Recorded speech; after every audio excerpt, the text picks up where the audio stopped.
And hello everybody and welcome back to IRN FIST, your unofficial Scottish Tekken podcast.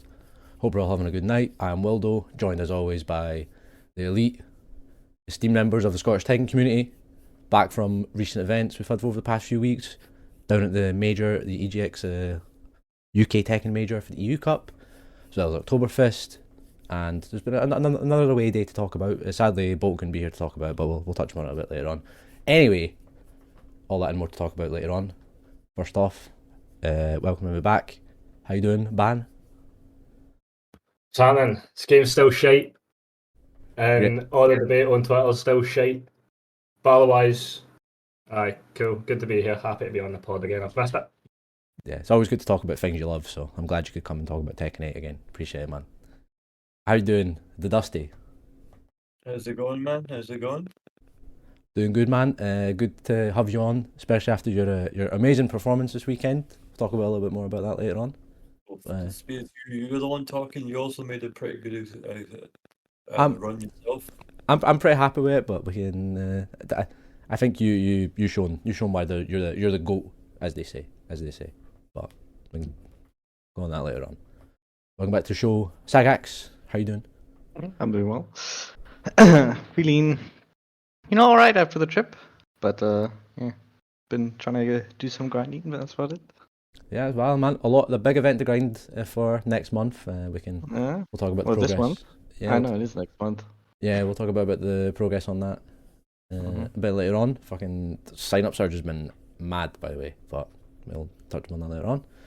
Last but not least, Wezzers, how you doing? I'm doing well, man. I'm doing well. Yeah, I'm still enjoying the game for the most part. Just the recent patch, I think it was a wee bit light. I'd like to see more of them. yeah, it's a good restart. I think a lot of us expected a bit more, but yeah, for sure, man. All right, good to have everybody back. I think there's nowhere else better to start other than the big event we had this past weekend in the UK. Of course, EU Cup, something that a lot of us are familiar with due to Eunice's mad run last year, where he qualified as one of the 2 UK representatives, and Tekken EU Cup back again with a vengeance. And I think this is, I can't remember, the majors last year, was it just yourself that attended them from us? I think it was, because one of them, I think, clashed with Edinburgh, or clashed with clashed with Mig, no, it was Neutral Mania. It was the first Neutral Mania, I remember, yeah. Neutral Mania was the one in Birmingham, a Belong tournament. Yeah, that was the one that did the clash. Yeah, for anyone not familiar, that was the one where Eunice qualified for EU Cup because he attended that event. He didn't even have to win or anything. Like, he got the minimum amount of points, and that was enough to put him over. I think it was Gosane and Joka that tied for the same amount of points. So Eunice got in because of that. That was pretty good. Some people weren't happy about that on that day. I remember crunching numbers on the train to on the train to Neutral Mania. I was like, wait a minute, why are we all worried? Eunice he's qualified just because he showed up. Just because as long as he doesn't DQ, he's made it. That's mad. Did you? Not to get too distracted, but did you know that before you went? Or like was it just like? I didn't know that. I thought I had to get like a pretty good placing or something like that. Yeah. So I was telling everybody like over there that I said I had to get a pretty good placing, and then I think I remembered who was it? It was fucking Gulfstein just went, "You've already qualified." I said, "What?" He says, "You already qualified. You've entered the tournament, so that and you showed up. You've already qualified." I was like, "Oh, cool. I'm happy with that then." So win for us. Amazing, man. Yeah, I was stressing, like, man. I'm like, Eunice, please. Like, obviously I trusted you and have a good run and everything, but I was like, Eunice, please, you're so close. And yeah, like, I was so relieved when I realised, oh yeah, he's made it anyway. Doesn't matter. I mean, if I could, I would have. I had a cousin over there at the time. I could have sent him over to be me for a day in Birmingham, and I could have still went to Neutral Mania. But like, how's this guy getting major and dojo points in the same day? That doesn't make any sense. Like, what's going on? Don't worry about it, bro. He's the GOAT. It's all good. So yeah, we had down a slightly bigger contingent than we had last time. It was yourself, Daniel, Bolt, myself, and Mac that went down, representing Scotland. Good wee squad, it's quite good to say. It's just similar vibes to VSF in that, like, when you have a group down, it's good just like talking to each other, having like the coaching obviously, but like just in general, just like the vibe, like someone's on stage. There's a couple of stage games for yourself and me. You can always hear them, like people in the background shouting, even though you got headphones on. Like that's really cool. But Aye, what was so what was everybody thinking ahead of the event then? Because I don't know about you guys, but I wasn't even sure if I was going to attend at first. But I think Bolt was the kind of the one that sort of like put the idea in our heads of like, oh yeah, it'd be good to send a few people down to this.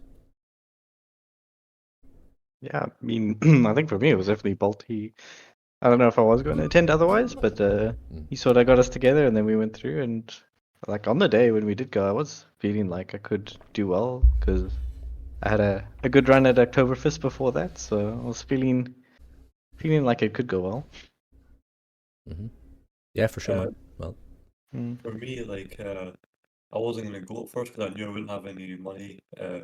Knew that kind of day, knew that kind of week, and because I had other stuff kind of going for me that month I had to pay for, and but Bolt was everyone else was going, and I just when everybody else is going, I can't help but want to go as well.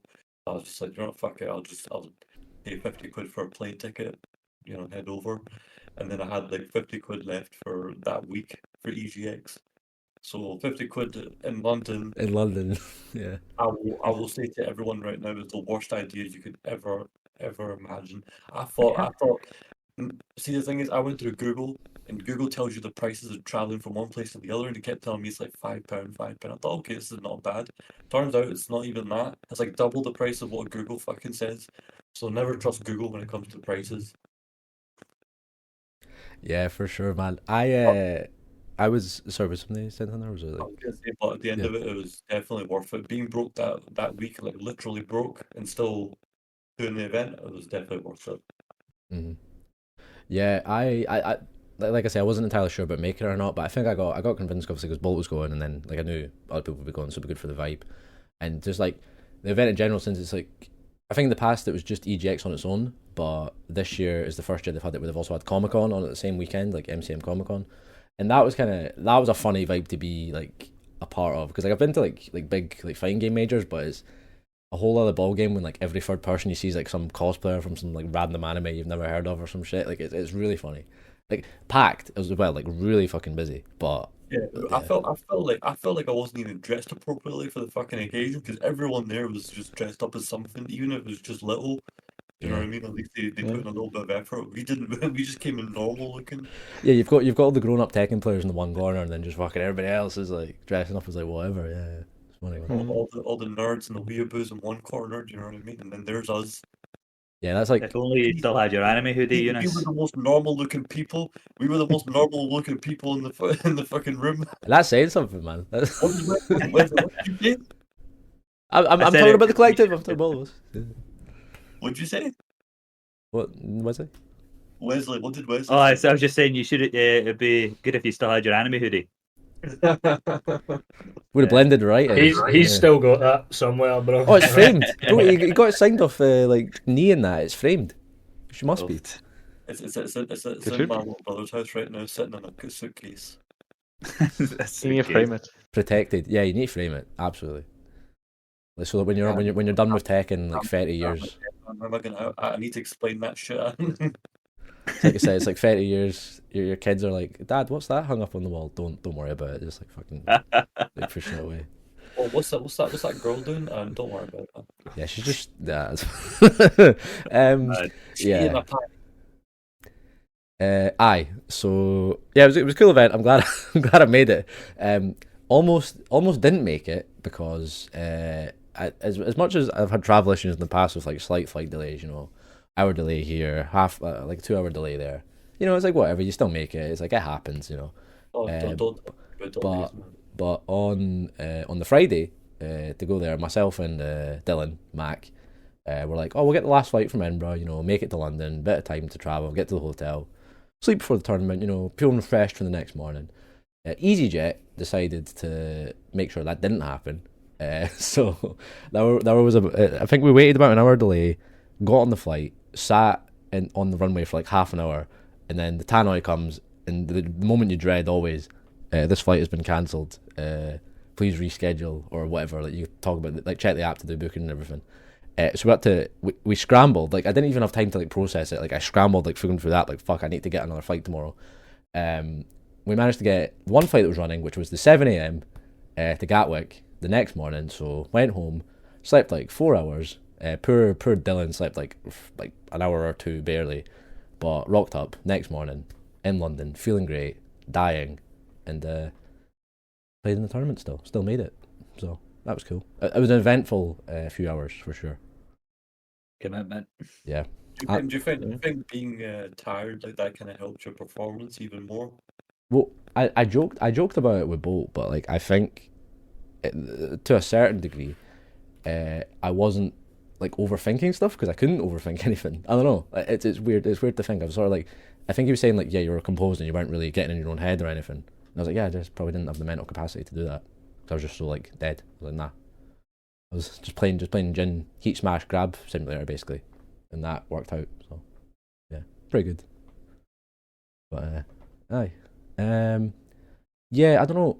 How was the viewer experience on the stream then? Because like I've looked back at the VOD and everything, but I don't know how much Wesley and Alistair you were able to check out. I seen you in the chat at points. So. I managed to jump in sort of briefly here and there. I was sort of busy during it, which was a pain in the ass. But I mean, it was a fine watch. Generally speaking, commentary. Feel like commentary's rough. Yeah. But no, it was smooth enough to watch. It was good watching you boys play as well. What I did catch it, particularly, I think one match I caught the start of your Kane Trench match, Greg, but I had to swiftly fucking pay attention to my wife. But I caught pretty much all your game against Cloud. Eunice, that was in the pool still, yeah. Which was great, but no, it was alright, totally fine. I don't even remember what you asked me, but I'm sorry, I'm probably fucking waffling. Nah, it was just like what you managed to catch. Wesley, did you catch any of it live? I mean, I jumped in here and there, but I was busy Saturday as well, so it was very limited viewing. But I mean, yeah, from what I could see, it looked like a fun time in that, and it was pretty good quality and stuff like that. Yeah. Yeah, man. Important thing to match that I think you would appreciate is the overlays. Shout outs to Chop and all the runners. They asked us before we went on stage, "Hey, what flag do you want?" And they actually had a PNG of the Scotland flag saved. Imagine. Unreal. It's just that easy. God, I didn't think it was possible, but it turns out it is. No, that's because Chops was telling them like it had to be there. Like I remember, I think before my Cloud game, another guy came up to me. He said, "We don't have a Scotland flag. We'll just put the British flag." I was like, "Yeah, all right, cool, whatever."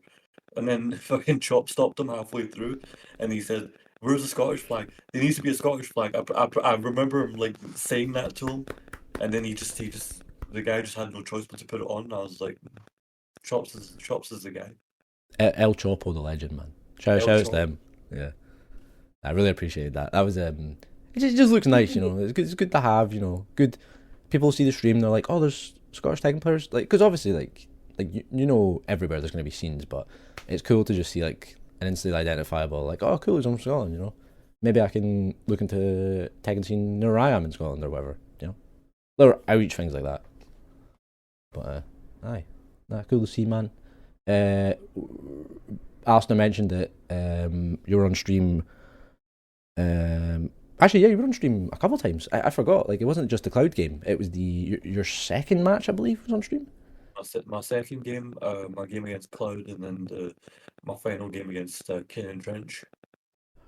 No, I mean, your first match against the Dragonov player was at Mercs.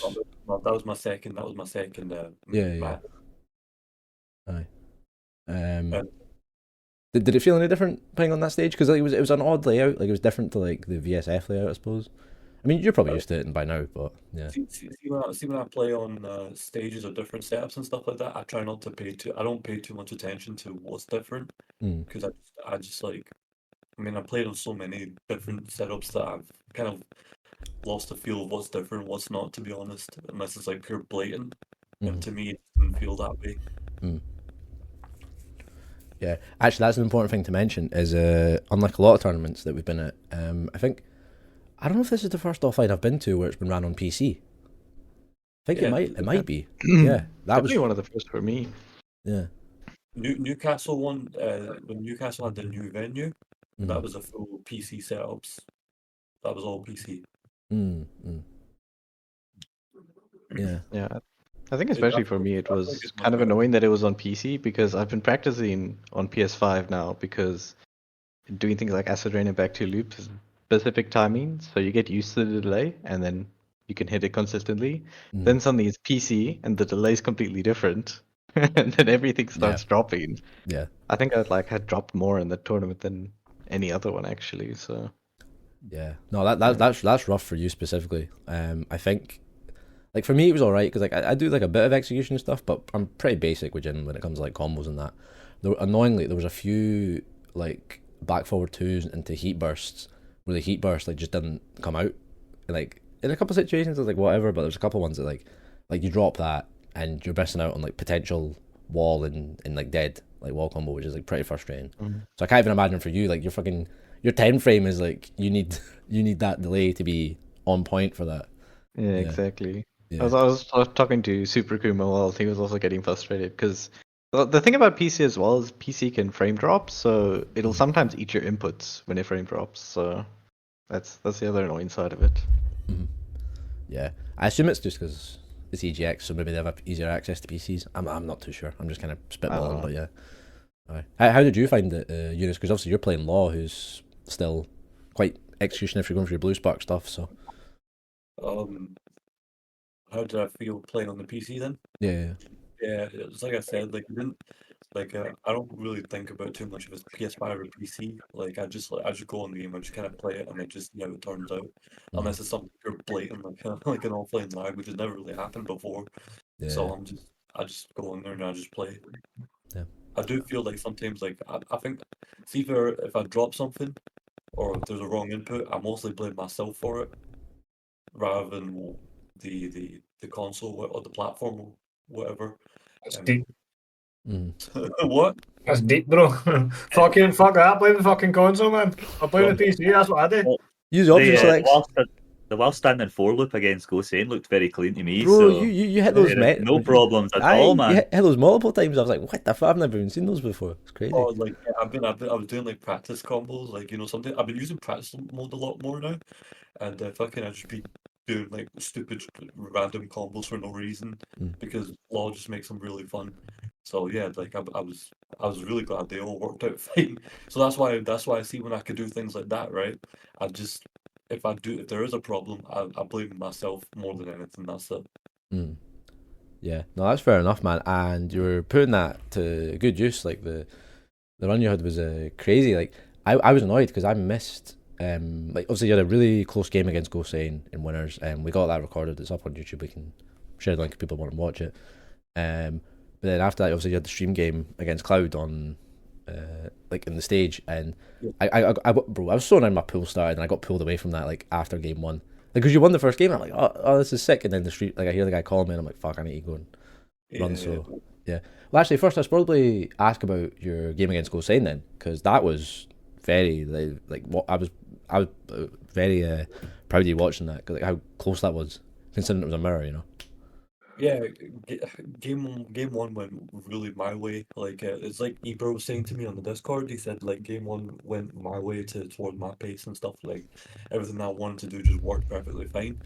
And then game two, I tried to keep up the same pace, but obviously I knew like Golson's gonna adapt through like in his way of just trying to fight back, and I was doing the same thing as well. I was trying to adapt to whatever he was trying to adapt to, but like my problem is like I'm too presumptuous at times. Rather than seeing things, what's going to happen first, then adapting to it, I just presume things too much, and I feel like that's what cost me a bit. But I kept that same pace going. In that second game, I was really close and stuff like that. But one wrong decision in the final round, where like I thought in my head, I thought I was confident where he was going to press a button and he didn't. And I did it down 2-3. I feel like Daniel was saying to me earlier, like he said to me, I should have used something like back 1-2-1, back 1-2-2, which he was right. I should have gone for something a lot more safer, more simpler, even if it was like 4 frames more than a down 2-3. At least I would have been safe. Do you know what I mean?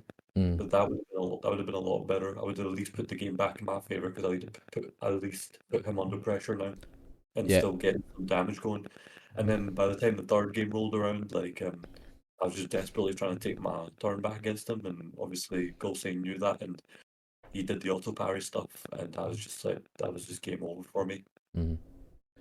Yeah, for people, he's kind of he's not bigging himself up enough like that second game. So he wins. Eunice wins the first game, then the second game he gets it to final round, like set point, and like you say, like I really respected the Hail Mary at the end, like down 2-3, because if that hits, it's done, and he's dead, Yeah. and you're through 2-0 against the guy that eventually wins the tournament, which is insane. But I was yeah. looking back.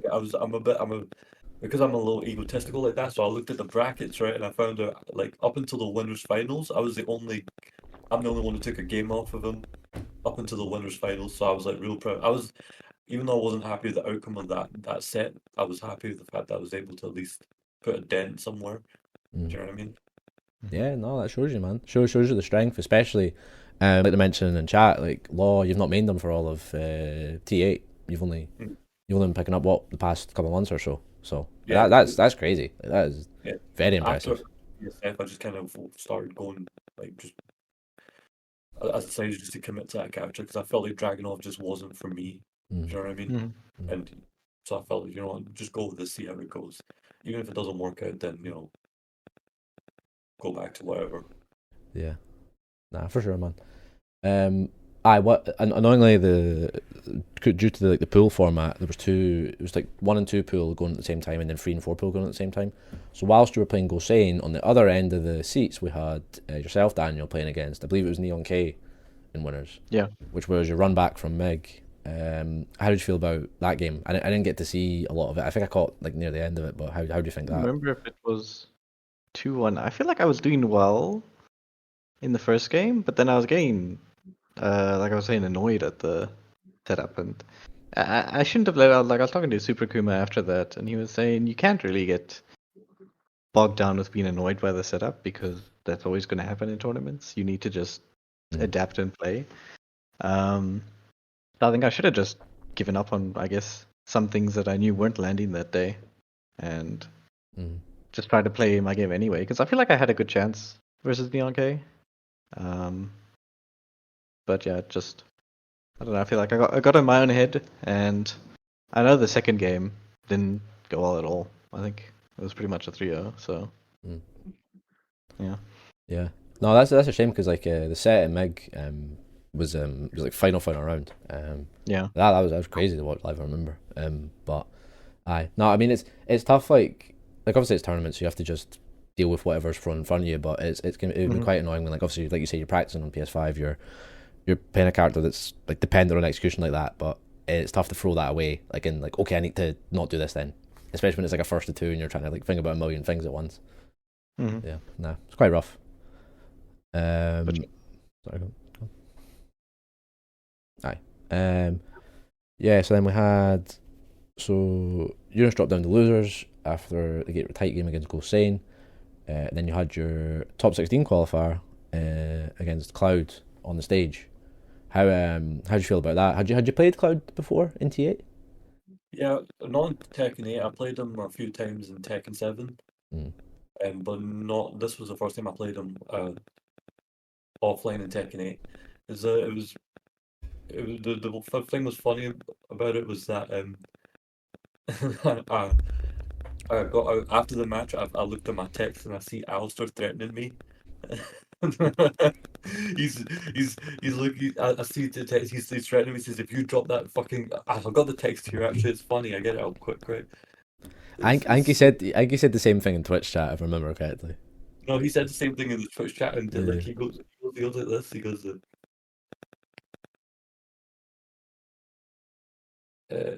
he said, "Drop that combo again. I'm going to kick you to death." That's one way That's how to we encourage each other. And then he said the same thing when I dropped the combo against Kane Trench, and he took a round from me. And then he said, "I'm gonna take an expressway train or something to fucking London and kick shit out of him." So yeah, that was funny as hell. So yeah, the game against Cloud, I was worried, to be honest, because I didn't know how it was gonna go, and but I wasn't worried at the same time as well because like I've got Bolt as my training partner for King, and experience against Bolt has helped me a lot against King, and I was able to, avoid the giant slings. Some of the grabs he still got me with, but the crucial ones that that he could have killed me with, I was able to avoid at least. Especially the one with the crouch dash and into the King's Bridge. I was glad I was able to get out that one. If I remember correctly, sorry to interrupt you, but if I remember correctly, Bolt played against Cloud at VSF as well, and I think just narrowly beat him. I'm pretty sure they played in the King Mirror, if I'm right, and that was a tight match. And obviously Bolt's King's unbelievable, bro. Do you know what I mean? Like he's he's the top in Scotland just now with this King. Not just because of King. Let me be clear, but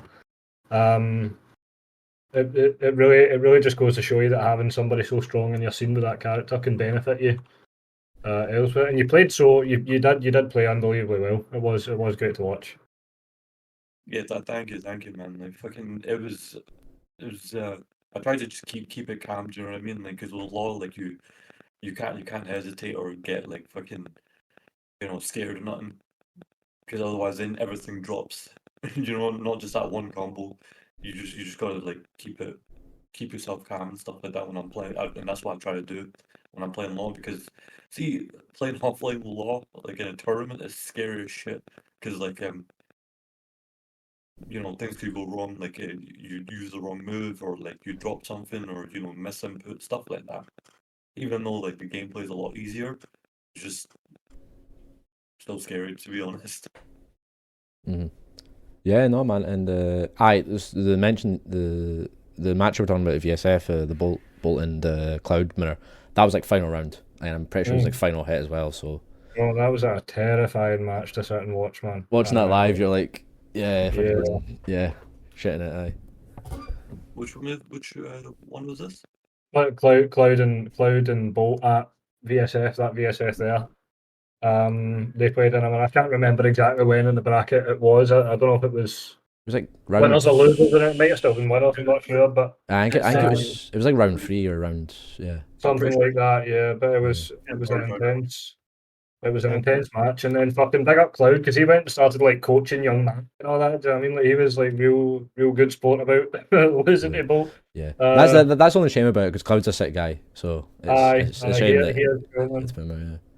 No, Cloud like has got like I think he's pretty in depth with his knowledge about Tekken and stuff like that, which is not a lot of people mention that, but like he's pretty in depth with his knowledge and stuff, and he knows the ins and outs of his characters. Which is why Bolt had the fucking toughest set of his life in that King merge, you know what I mean? Yeah. Aye. Nah, but it was well played. Getting through, making it to top 16 in losers. Very happy with that. Yourself, Daniel, your run in losers, how did it go after you'd lost the Neon? Obviously, like, you're frustrated with that, but then moving on from that. Yeah. I think it did all right up until I ran into a familiar face, Muket. So it was the match before, so if I won that, I would have played Rukang for top 16. I ended up losing to Muket again. The VSF run back. But yeah, I think, I don't know, that one was definitely winnable, but I don't know what I could have done. I don't know if anyone got the game, but did anyone see that game? No, I'm actually trying to look for it just now. I don't think it would have been streamed or anything. It would have been off stream, but yeah. Oh, no. Yeah, I think in the end, just the feeling was I didn't play as well as I could have. So I kind of left a bit salty that day, definitely. Mm-hmm.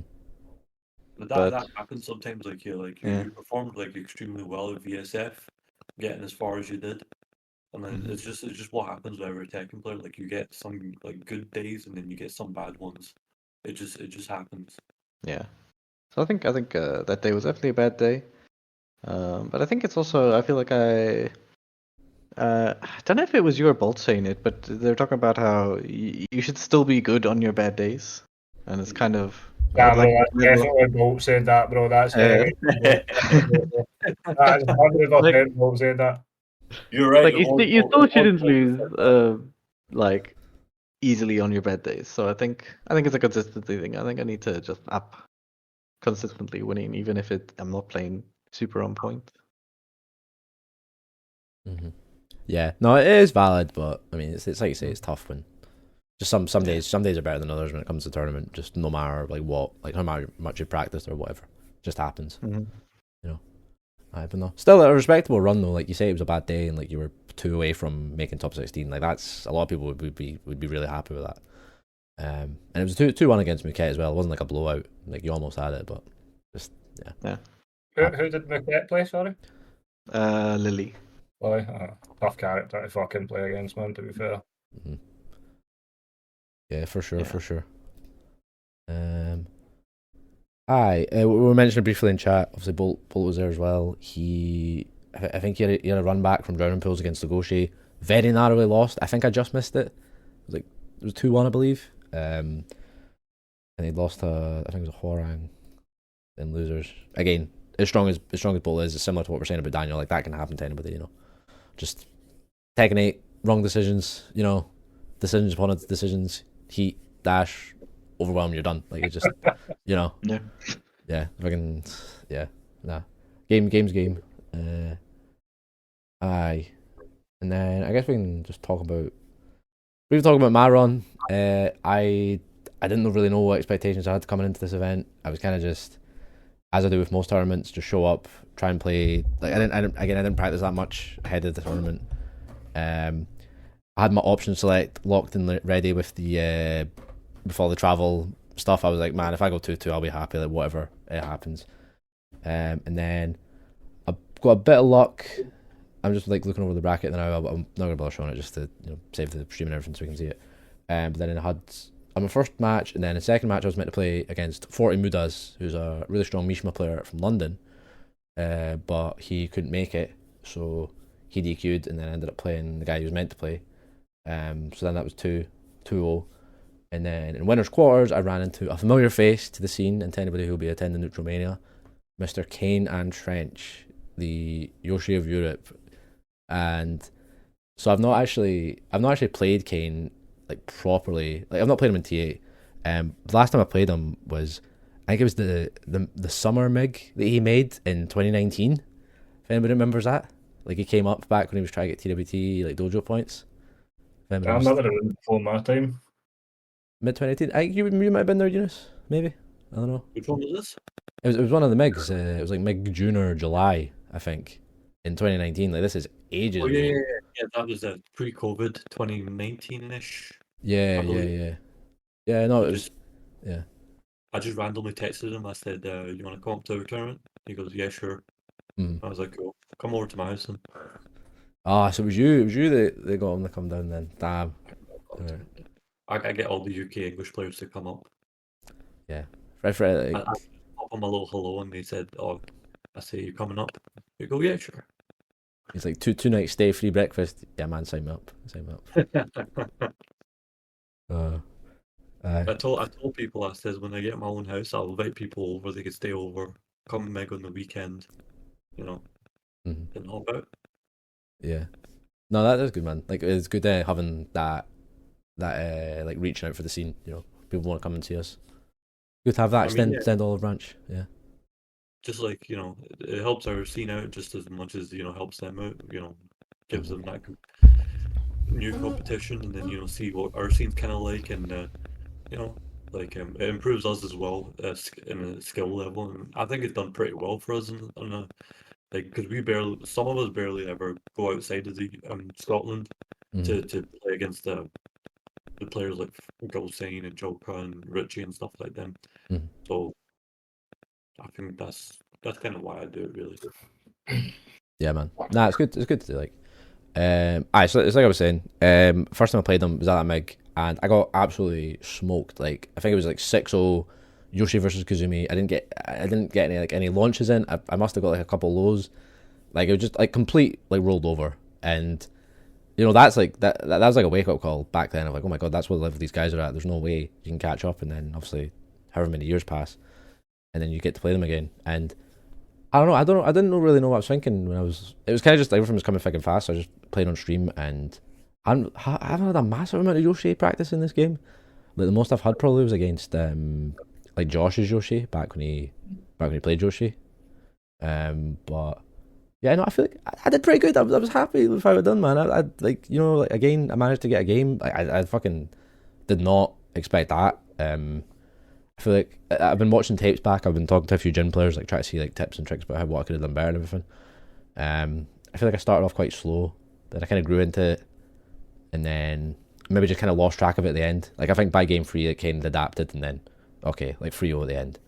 But thanks for watching. I managed to sort of while we were going through the start of the podcast and stuff, I managed to watch your match against him, Greg, and yours again, Eunice.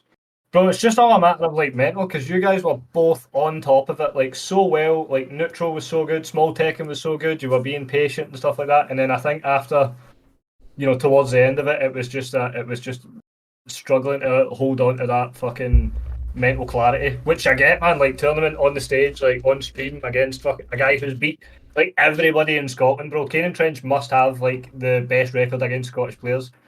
He beat me at my first VSF. He's just fucking beat you guys. He won. He won the big game, did he not? he did win big game. He did win big game. No doubt. He fucking pummeled a bunch of us at big game. So I get it, man. Like it's tough, but you guys did play so well, like in the start and middle parts of the match. It was just maintaining that. I mean, respective to like your characters and your general play styles, you played well. Like you played at the top of your sort of, I would say, natural game. Yeah, you played really well. It's just a mental thing, I think. Yeah, no, I appreciate that. I think I don't know who said it, but I think it might have been something that was restreaming actually. I can't mind. I was like, we'll try to look for EGX restreams to like reactions and that.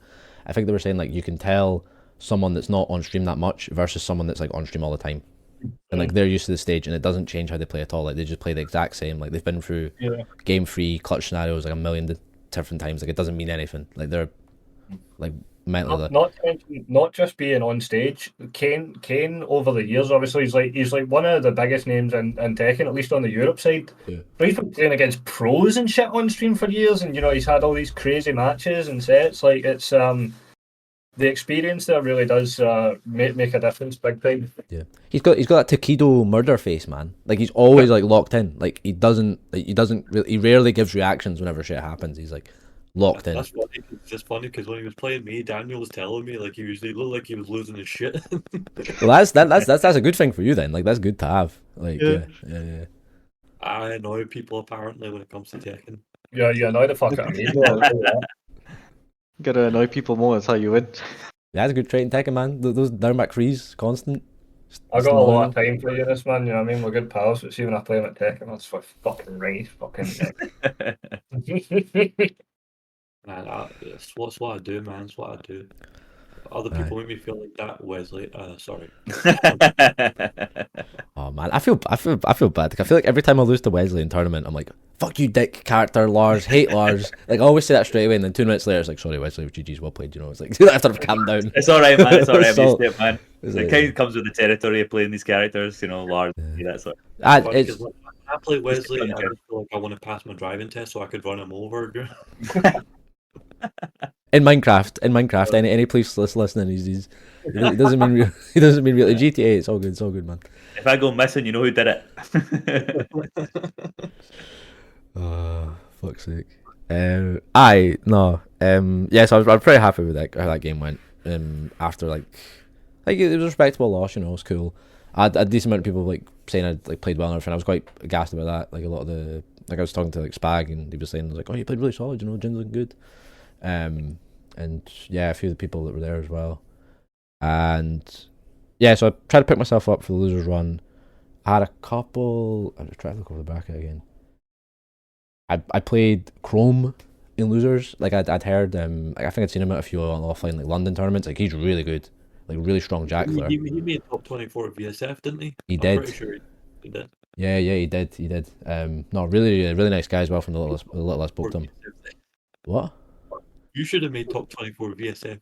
Oh yeah, it's just that. Well, see, here's the thing. I would have if I didn't have to play. Well, it's obviously Sephi in winners, but then in losers, the bracket conspired to put me against that guy, and if not for him, you know. Better send him to Canada. I mean, actually, that is one thing to bring up. At least we didn't have any team kills this run through. Yeah, quick shout outs to El Chopo again, man, for hooking us up with the separate pools. I think Mac and Bolt share a pool, but they didn't run into each other, so it's alright. But yeah, no, kept us separate. Moved me when I had to ask because I was arriving late because of the fucking travel fuck up. So yeah, no, again, that was good for Chop for hooking that up, man. No, but Losers played Chrome, good game. I think I was in control. I don't know if any of you watching it, but maybe not. I don't know. But I was watching your game against Chrome. I watched your game against Chrome. It was a sick game for real. Yeah. Like you kept getting hit by his 10-frame heat burst. Oh yeah, heat smash. Yeah. Kept getting hit by his 10-frame, and I was just like, oh please, fucking no more. Did you put it on YouTube, Greg? The game against Chrome, no? No, we did. I don't think my stuff got recorded. I was kind of just like fucking like play. Oh right. I see. That's annoying. I kind of wish I did because that, and also the game after that against Sundays, I think that's how you pronounce it. Mishima player from down south. He was really solid. He really cracked execution, like triple electrics and shit. Heihachi. I know, man, bro. He played Kazuya game 1. I think it was he won the first. I won the second. And then game 3 picked Heihachi. Now, I'm going to let you guys in on a little secret. I hadn't played against no Heihachis as Jin up until that point. I'd only played like Heihachi mirrors on ranked, and that was all my experience I'd had. So I was kind of dreading running to Heihachi. So when he swapped Heihachi, I'm like, oh fuck, here we go. I'm about to get matchup like skill checked. But barely managed to scrape it, man. But I think you could. I don't know if were you watching. You could tell I had no idea about a lot of what was going on. Like he was rinsing like stance into unbreakable grab. Like he must have hit me with that like 7 or 8 times. Like I was just not fucking. You're eating the mix-ups for days. Yeah. But you kind of managed to stay away from it. Like game. I think spacing kind of helped you a lot. Mm-hmm. So I think it's a hard character to play against, and of course you really don't know much about him as well. You know what I mean? Yeah. No, I got lucky. Fucking I think it was like second class final round. I was on 2, he was on 1, and then he used Warrior, like he popped Warrior to win that round, so for final round he didn't have it. And I think if not for that, he might have won, because I was very lucky that he got rid of it. I was legit so glad he popped Warrior. Yeah, I remember you shouting, he got rid of it, it's all good. I'm like, yeah, no, you're right, yeah. No, but that was a sick game. Again, that's one that I wish I got recorded. I need to fucking record these tournament games, man, because it's good to look back on them. But yeah, after that, at that point I realised, oh shit, this is actually a top 16 qualifier. And it was either like the loser of Chicken Maru versus NRC. I don't know why, but like part of me was thinking, oh, I know Dragonov more, so it'd be good to play NRC. But again, you can never really dictate how stuff goes. Chicken Maru lost. He was playing Feng, and something that I think when I was playing like the game against him, I was like, oh, this is like really close to playing against Alistair, like. And again, I think that sort of relates to the point you were talking about when you were playing Cloud, is having this experience against guys in your scene who play these characters to a similar level. Is like, oh yeah, I'm used to a lot of these situations already, like a lot of the punishes and everything. And it just shows you how far that sort of practice can go in situations like this. 100%. It's like you don't feel scared when they pull out these characters. You know what I mean? You don't shit yourself because you know what's coming. And you've dealt with it before because of who you have in the scene already. Yeah. No. Again, I just to quickly go over it. I think it was a similar situation to the King game where I was happy with how I did. I actually got up. I won the first 2 rounds, and I think from there it was kind of downhill because I got a bit too, I don't know if like complacent, but I was very much like, oh yeah, man, I'm doing good, And then that's when the mental just like you lose ever so focus, ever so slightly, and then it's just I was still in the Tekken Maru game. Sorry. Yeah. Lapse in concentration. Yeah. I watched that again while we were on the run up to this. 2 rounds up, man. You were playing fucking spectacularly well. Yeah, you know what the thing is? It's so understandable though. It's so hard to not like slip from that focus. You know what I mean? That pointed. I need to fucking block that. What's the frames on this? React to that. But yeah. Sorry, I was watching it earlier, and it's like same thing. the other thing is as well is that like the players on that level, um they've got a thing about adapting either the second game or somewhere during the first. And I think what we need to kind of work on is trying to adapt more quickly. Do you know what I mean? We can't like Yeah. we're kind of slow with that in our scene because I've seen it happen even against Daniel's match against Tetsu at VSF. It's like Daniel had that in I think it was the first game. Was it the first game, Daniel? Yeah, I think I won the first one Yeah, and then lost the two after that. yeah.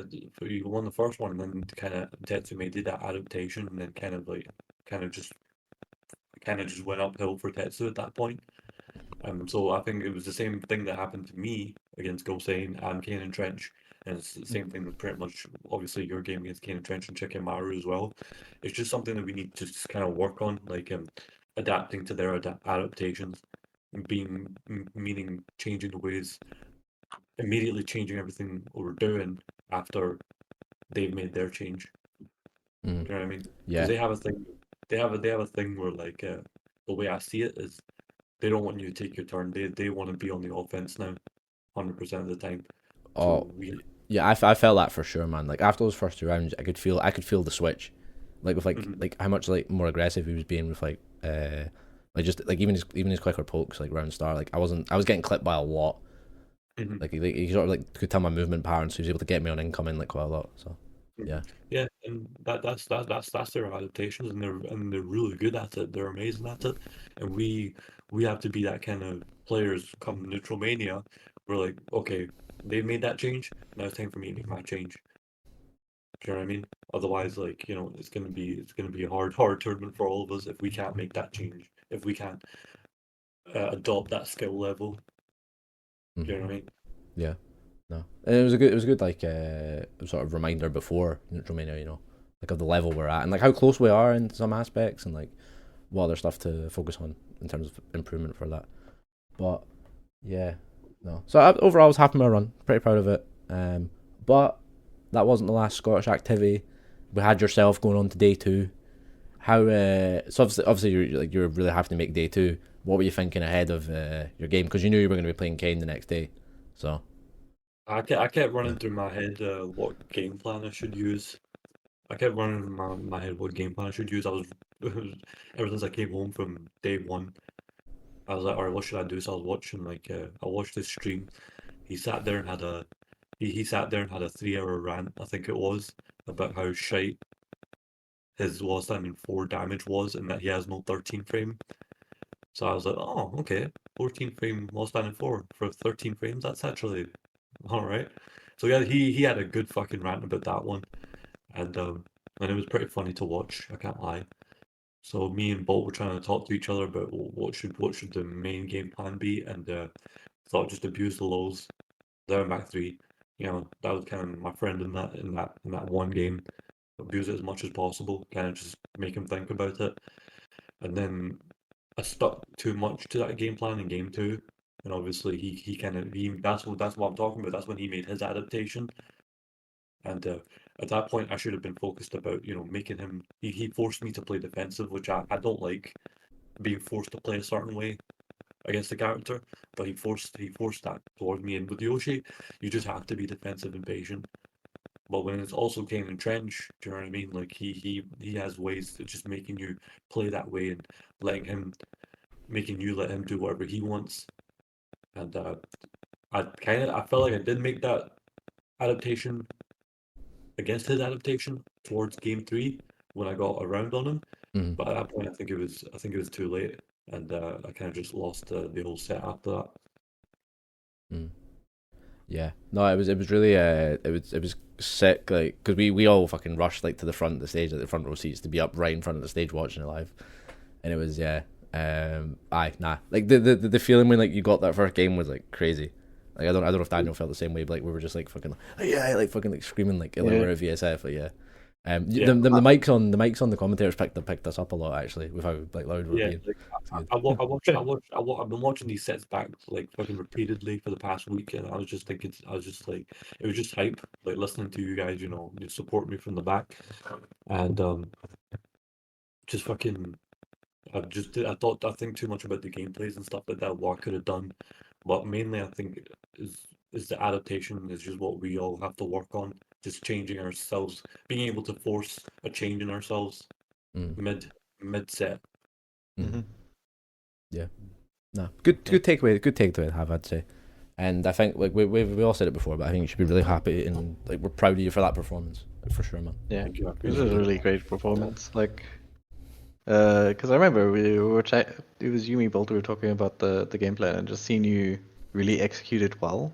And like, you did some things like at the very end, you hit him with the wall standing too, and I was like, because you knew he was getting hit by loads the whole match. You just closed it out with that. So I had no idea how fucking people were scared, how scared people were of slides until that tournament. Because every person I kept fucking playing against was ducking for the slide. Even when I threatened it, they were just ducking instantly. I don't blame them for it, because I'd be fucking doing the same thing too. Yeah. And in the end, you lost the guy that you lost the first place and third place. That's pretty good going. That's really good going. I took that as a flex, you know what I mean, just to calm my mind and stuff like that, because I kind of just get a little bit doom and gloom sometimes about the outcomes. That I forget that the bigger picture about it. Yeah, the best two players had to take me out. Yeah, we got to do something about Kane though. He took me out, he took you out. That's the Neutral Mania boys. We got to fix up for that. Neutral Mania is our time. For sure, man, for sure. But overall, I guess we can just like wrap up in EGX, just overall the weekend. How do we feel? Just about the event, just not even just the tournament, just the event in general, The event was amazing. I thought the cosplays were pretty fucking cool. I can't lie. So and just seeing the atmosphere, you know what I mean? It was pretty good. Yeah. And the whole that's it. All right, Daniel. Yeah, it was a big event. I really enjoyed it. Got to see some it was cool watching everyone do really well versus like top EU players. So yeah, it was a sick time. No, I had a great time as well. It was good. Just it's a similar thing to VSF. Like you meet like people you've met before. You don't see too often. Meet some new faces, say hi and everything. Introduce yourself. It's just cool to get to like see other guys you maybe just see on streams or whatever, and get to talk to them about stuff. And the nerds aren't as sweaty as you thought they would be. No, I didn't. Actually, I didn't think I smelled like there was like a bad smell or anything. Like they say that about like conventions and certain tournaments. How there's always like people don't wash, but overall, pretty good. I'd say. I don't think I noticed anything bad. Yeah, ever since like Nintendo licensed the Smash tournaments, I think we've had a hygiene rate that's shot through the roof. Yeah, I don't think Nintendo were demoing anything at the show. That might be related, actually. I don't know, but I don't know, maybe. But yeah, no, sick event. It was cool. It was a great tournament. It was cool having the Comic-Con stuff and like the EGX stuff. I personally, the Shadow the Hedgehog bike made the weekend for me. I don't know about you guys. Getting the picture of it, that was sick. But yeah, no, it was a great event, man. I'll definitely think about going again next year, because yeah, it was just a good vibe, even outside the tournament. It's cool. I'm really jealous of you that went. In fact, I've missed like quite a lot of fucking tournaments this year, man. Like we had the Glasgow one that Wesley won. Then we've had EGX and Oktoberfist and stuff like that. Yeah, man, it's a bastard not being able to be there and fucking support. I'm really jealous. Just fucking fell on like the worst time for me, man. All these fucking Tekken tournaments. Yeah. Well, I mean, sorry, go on. I was going to say, I seem to be cursed. The time I want to travel outside Scotland, it gets cancelled. So it's ripped, man. Yeah, that's a shame about NFC. Anybody who's not paying attention, Newcastle, they're having venue issues for this weekend. They're meant to have an event, so hopefully they can sort stuff out. Because everything I heard about the last event you were at Eunice was great, so I was really excited to go again. So it's a bit shit. Yeah, about that for sure. But it's Daniel's worst nightmare though. They're on PC. Are okay, you I'll saying, be ready next time. I'll as practice on PC before I go. I'll be ready. I think we need to check the platforms on the Smash page, start page before we fucking set off. It used to be called Smash. That's valid. EGX, good weekend. Want to be part of.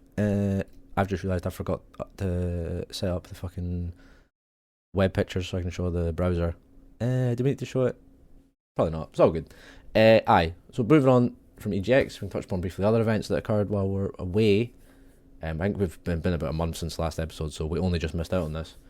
We had drowning pools in Liverpool, an event that sadly I missed out on. I was at Gles Games at Drygate instead. That was a great night, by the way. I'd recommend anybody to make it out to those events. Those are always fun.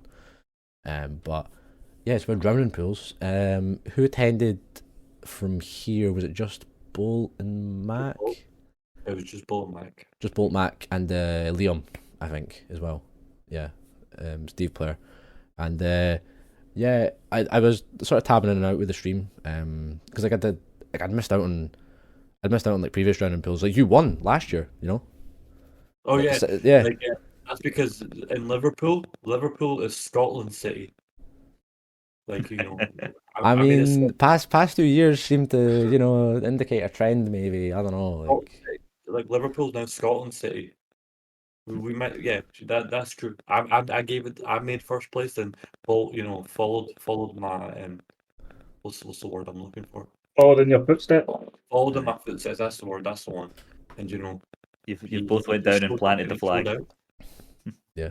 Nah, shout out to Bull, man. It's a shame he couldn't be on to talk about his run a bit more, but from what I followed, like it seemed like a very fun atmosphere to be a part of. Like the event itself, like the venue's in some like cathedral, like mad cathedral, like it looked really like cool, the venue like they were in. But I know, because I think looking over it, like you looked at the players that went and you think, oh, Bolt's got a decent shot at this, you know, if he plays well in like some of his games, like I think Shurdle and I think Don Yeager, I don't think he made it on the day, but like he would have had a run for Bolt. But yeah, no, just like checking in the bracket. I think I was like bracket watching a lot of the time. I'm like, oh shit, he's running. He's like, oh, he's in top 8, you know, following it, and ran away with it, man. Yeah, crazy. Like, congratulations. Like that was a stacked event as well. I don't think he lost a single set that entire tournament. I think he didn't lose a single set, did he? I don't think so either. Yeah, actually, let me check bracket because I believe it's winner semis against Shurdle was like final hit, or like final combo, and he managed to clutch it. Wait, no, yeah, it was winners finals actually. Yeah, winners finals went down to like final round, which is madness. And yeah, no, he managed to clutch out, and then had a grand finals against Legoshi because Legoshi managed to beat Shurdle in losers finals. And yeah, just took it, man. Like shout out, like we say. Yeah. Aye. Any of us watched that? I know it was quite late at night, so maybe quite tough to catch it live, but I think that's when I was still on holiday, so I was trying to catch some of it, but same. I didn't catch all of it. I watched the Bolt Shurdle match. I watched that. It was a fucking nail biter, bro. Are we still on that? Yeah, we're still on that. Yeah, we're still on that. Yeah. Okay. I watched that shit. I know that was good. That was intense. Very much so. I think I caught Bolt winning it just sort of by the tail end, but I watched that whole winners finals set, as you said, against Shurdle. And you know those guys play against each other a lot. Like they're kind of sort of training partners, I guess, is a way to put it. Yeah. So to see them play, because I'm pretty sure. Correct me if I'm wrong here. I think Bolt might have played Shurdle after me at BSF. No, maybe I'm misremembering that. I don't know. I don't think so. Maybe not. No, I don't think so. But no, they play a lot. So it's cool actually seeing two people who practice together online play such a fucking intense match offline as well, because it's like it's probably it's disappointing, like super disappointing either way. Do you know what I mean? Because you're sort of pals and you play each other all the time. So it's rough, but it was a great set. Yeah. Nah, sorry, go on. A bit of the NBA versus NBA Solidus versus Bolt match. But then I realised it was my girlfriend's birthday and I had to put the phone away. Yeah, no, that's a good move. I respect that move. Yeah, it's good. So I had to, so I got a bit of that, and that was it. Well, at least you caught a bit of it. That's good. That's enough. Aye. Now the fucking the Shadow game was like, I don't know if there's the VODs up anywhere somewhere, but if it is, I would recommend checking out. If not, just the final game, because like you could tell this the occasion was getting to them. Like the pressure, because like there was like dropping punishes and like shit like that. It was a mad scramble, like you say, like the maddest scramble. But Bolt being the king of Scotland, managed to clutch it out, and went on to beat Negotiate and take down in pools 2 years in a row for Scotland. Crazy, mad. And it's the only shiter is he just missed it. He literally missed out on EU Cup by 2 days because the dojo season started on Monday.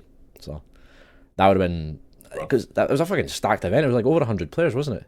So that would have been like one of the first 96 plus dojos in the UK. So yeah, we can add a wee asterisk to Bolt's point total at the end of the season. Just like, oh no, he would have qualified. You know? Aye. I'm sure people will like that. Yeah. But again, shout out to Bolt winning that. And the only other event that's passed recently to talk about before that was the week before EGX, on a very rainy day, as it always seems to be this time of year, much like it was last year. We all took the trip up to Dundee for Oktoberfist 9. Shout out to Giant Attack, always running sick events back at it again. At a new venue, really like crazy uni esports venue. I think that was sorted out by Beautiful Gaz, who's one of the Dundee TOs, and yeah, no man, that was a really cool venue. For those of you there, yeah, and yeah, no, really good event. Ran really smoothly. Crullers and C hooking that up good. We only just got EU Cup points. It took a while to process, but I think they finally went through today. So if you see the leaderboard, you'll see a few familiar faces now. I don't know, have you registered yet, Daniel, for that? I don't know. Yeah, I saw your post earlier today, and I was like, wait, why am I not on that list? And I was like, oh, I must not be registered. I thought I did. Yeah, you need to. It's weird. You need to like register your account, but then you need to register for the league as well. Like you need to, even if you've registered for TWT, you need to click on EU Cup and then yeah. Oh yeah. No, I thought I did though, but clearly I didn't. So I registered now. We'll see if the points come through. To be fair, if Daniel and Wesley asked me, where's my points? I'd be like, what points? Yeah. Aye. Nah, so we got EU Cup Dojo. I think we just made 24. Like only just. But again, not much more to say. Great event, ran really well. Top three gang. Well played, boys. Yeah, let's go. Yeah, top three. Even if you guys were mean enough to not walk forward and freeoed me, you both freeoed me. As was the theme that day, because every final set was freo. Like, when does that ever happen? That's crazy. It was crazy. Yeah. Wash, cricket, wash. Yeah. Yeah. No, the fucking the grand finals was like even more funny because it was like, shit, Daniel is locked in, and then Wesley, bastard he is, swaps to the Eddie Gordo, and then just complete reversal of fortune for you, man. Probably a good example of what we were saying earlier about like adapting. You know, we weren't adapting quick enough, and then I've just like switched character because I wasn't adapting with mine, so I was like, yeah, I've just completely changed the direction. Yeah. I was thinking about it. To be honest, see if that's part of adaptation, just changing character completely. Go with a plan B. Yeah. You can't react to a plan B very fast, can you? You know what I mean? No, but I remember at VSF before the first day we were playing at some hotel sets, and I was like, okay, because I'm actually quite comfortable with Lars, because one of the people back in South Africa played a lot of Lars, so I'm like, and Lars was my old main, so I'm very, very comfortable with Lars. Less comfortable with the new Eddie, and I remember like feeling good about the sets when we played and you were playing Lars, and then suddenly Eddie, and I was like, I don't know how to beat this Eddie, because I am not used to an Eddie who knows how to like really mix you. Yeah. I'm used to the Eddies who are just spamming power crush and doing just dumb shitting getting themselves killed. Yeah, you were doing the basics really well against Lars, like sidestep right duck all the time, blocking my down by fours and stuff, and I was just like, oh shit, what the fuck am I gonna do? Did switch to Eddie. Did you consider the Eddie switch before the reset, or were you like, okay, I'll wait till the reset? Well, and then... no, because I'd like on the tournament was on Sunday, and I had literally just come back on Saturday from like a 2-week holiday in the Canaries, so it was just going to be Lars the whole time, and we'll just see how it goes. But because Daniel was just so on top of me the whole time, I was like, I have to change here or I'm going to lose. So yeah, it's just like, we'll see how the Eddie goes, and yeah, lo and behold, it worked. I'd pull it down to show, but it shouts the Crullers for hooking up, not just first place with a trophy, but second and third with nice medals. It's a nice little keepsake. I like that. Cool, man. Yeah, wait, actually. I think I have mine just here. Oh, can you Yeah, show us? grab one. Yeah. And he's left the podcast. He's gone. Damn.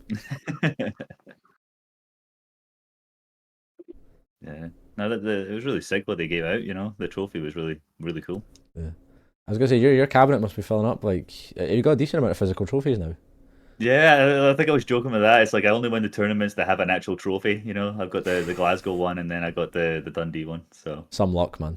Some luck. And I was saying I've missed it. I've missed it with so many fucking tournaments, bro. Everybody's getting trophies and fucking everything else, bro. I've been at like 2 tournaments this year. And I'm the one that normally complains that there's not enough fucking tournaments. Right. Stop fucking having them on Sundays and shit, and I'll come. Right.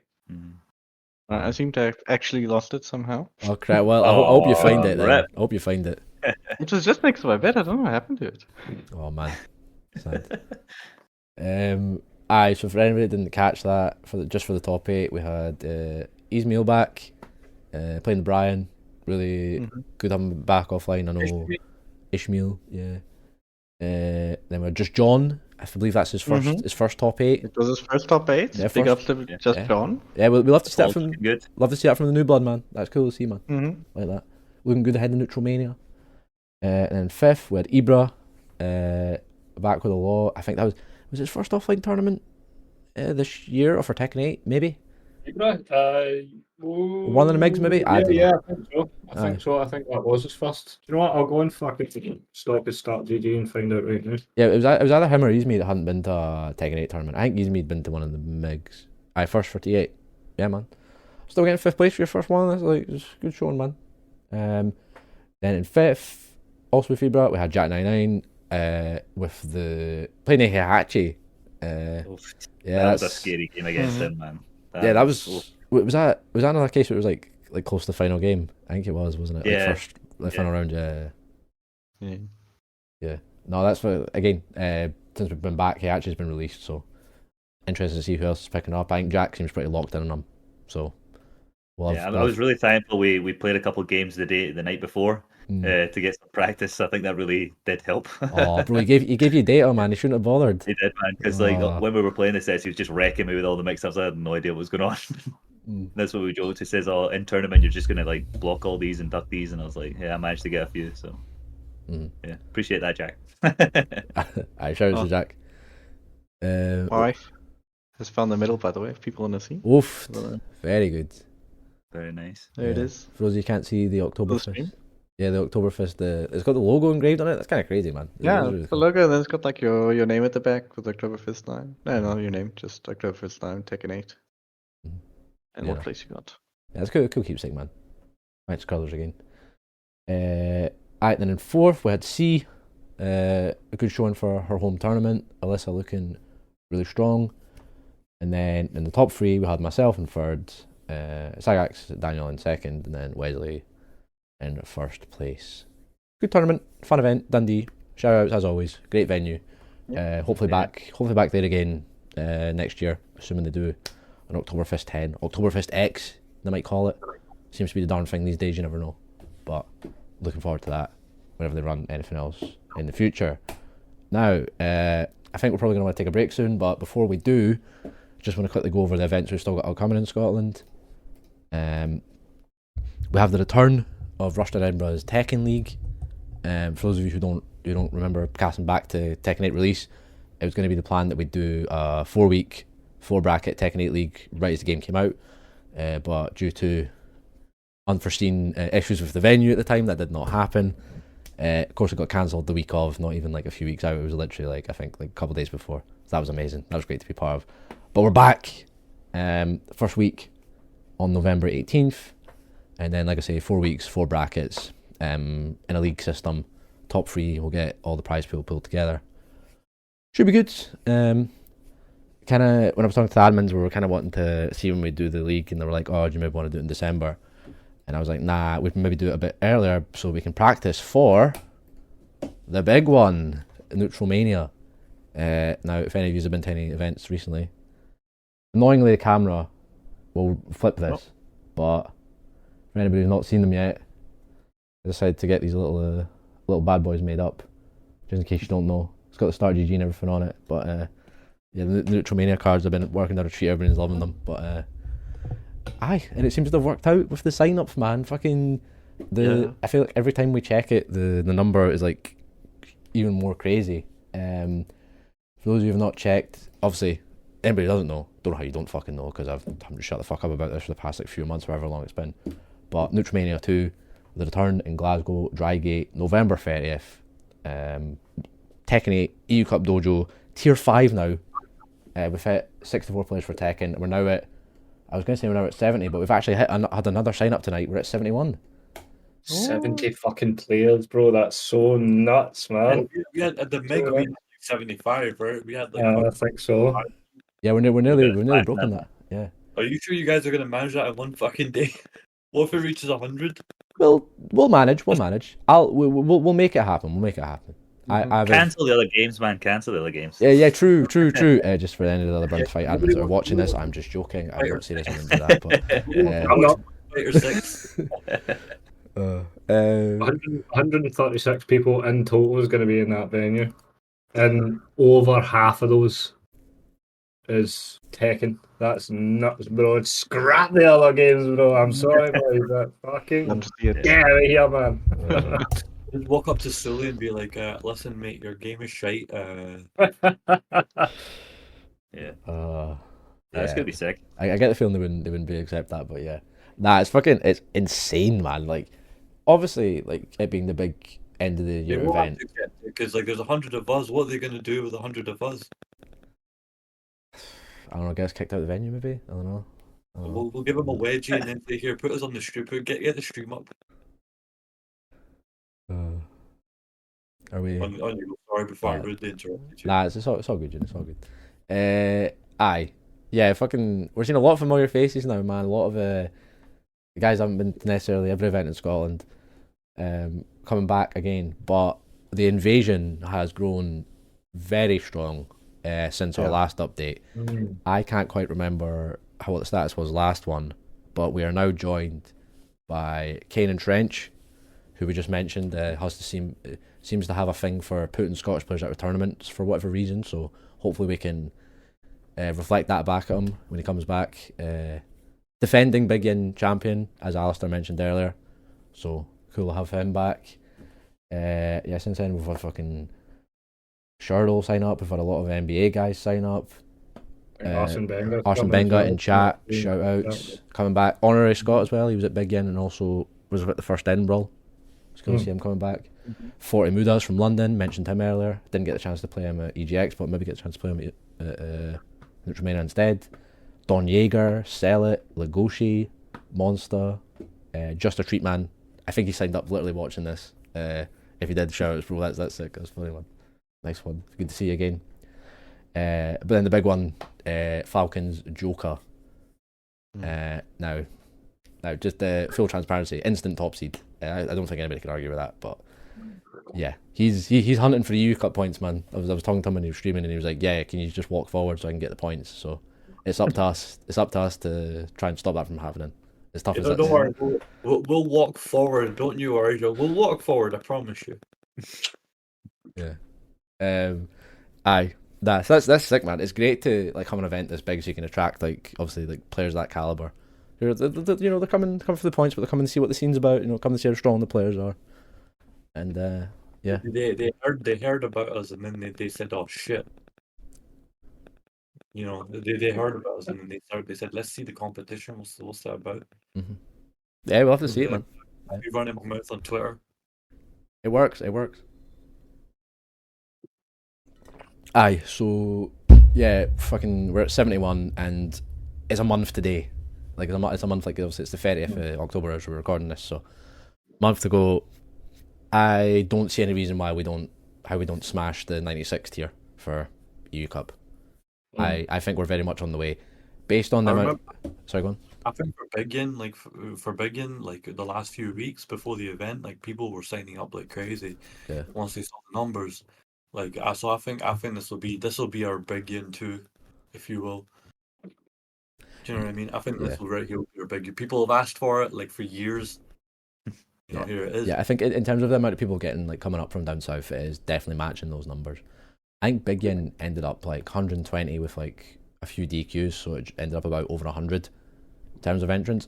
I can definitely see this getting close to that. Yeah. And then if it does, hopefully I get to announce a welcome to Neutral Mania instead of CJ, because I feel like I deserve that privilege more than he does. But you know, you can take turns. You can both do it if you want. No. I'm gonna move him out the way. See, this is my mate, kid. Good luck with that. You can attend that one. Yeah. Fucking. Aye, no man, it's gonna be. Oh, God, I don't even think about it, man, because like you don't even know just about the Tekken. It's just gonna be like how busy fucking Drygate is. It's gonna be packed. There's gonna be games going everywhere. Like, I cannot wait. Any. No, I'm really. Oh, sorry. On you go. I was just gonna any stresses I have about like TO in it or whatever. Like, it's just gonna the vibe is gonna be so good that it's not even gonna matter. You know? Like, it's gonna be insane. But what were you saying, Alistair?